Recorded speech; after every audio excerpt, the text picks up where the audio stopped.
Hello, hello, Sarah of SEK Handmade here, and today I want to share with you how to weave in your ends on Tunisian crochet fabric. Let's go. I have to confess, you guys, weaving in ends is one of my least favorite things to do, but I will say I actually find it to be just a little bit easier in Tunisian crochet than regular crochet, and here's why. Tunisian crochet fabrics almost always have a very definite right and wrong side of the fabric, so you always know that you're going to at least be trying to show the backside of your fabric less. So my first tip for weaving in ends in Tunisian crochet is to always work with the back facing you.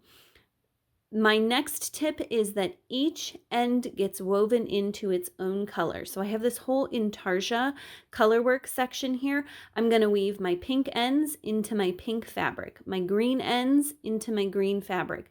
This little variegated end, I'm not going to try to weave it in down here in the green. I'm going to weave it in up in my variegated fabric. So each color goes with its own color of fabric. That helps it blend in and hide. Always, always when you are weaving in ends, let me find one here. Let's do this green one right here. Always when you're weaving in ends, you want to go back and forth a few times. You never just want to go like straight up a row or straight across. That gives your yarn the ability to come undone a lot more easily. So if you're going to go back and forth, you want to go this way, then that way, then this way, then that way. I'm going to go up and down through my rows. And so I'm going to go up and down and up and down a few times.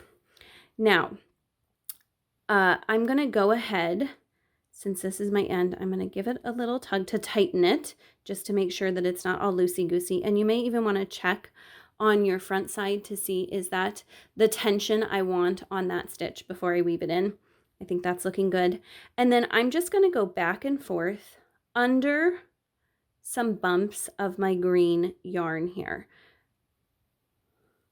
So I'm going to go up a little ways, and I'm going to go up a little further until I get into more of the green fabric.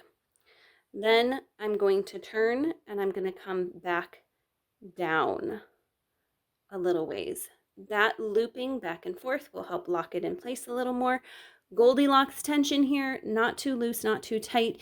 If you have it too loose, you're going to get looping that might get caught on something. If you have it too tight, you're going to scrunch your fabric together, and that's not a great look either. And then if you're going through your loops on the back and you're like, okay, this looks fine from the back here, but is that going to show from the front? A quick way to check is to go ahead and stick your tapestry needle through your work, then flip it over to the front. And I can see there are some spots there that I can see my tapestry needle through the front of my work. So I may decide that those were not good choices and I need to try again. Or I could pull it through. Let's do that. I could pull it through part of the way and then see now that it's yarn. Does it disrupt my fabric? If I decide yes, then I would take it off of my needle, but leave it. And then because I left this loop here, it's just easy for me to pull out, rethread it on my needle, and try again in a different place to make sure that it looks really great. Weaving in ends can be tedious, but it's an important finishing step. You want to take the time to weave in your ends really nicely so that you don't disrupt that fabric that you've worked so hard on. I hope that this video helps you feel confident about weaving in all of those ends on your Tunisian crochet projects.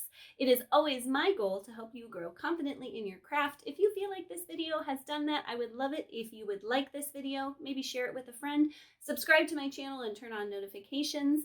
Thank you so much for joining me today, and happy crafting!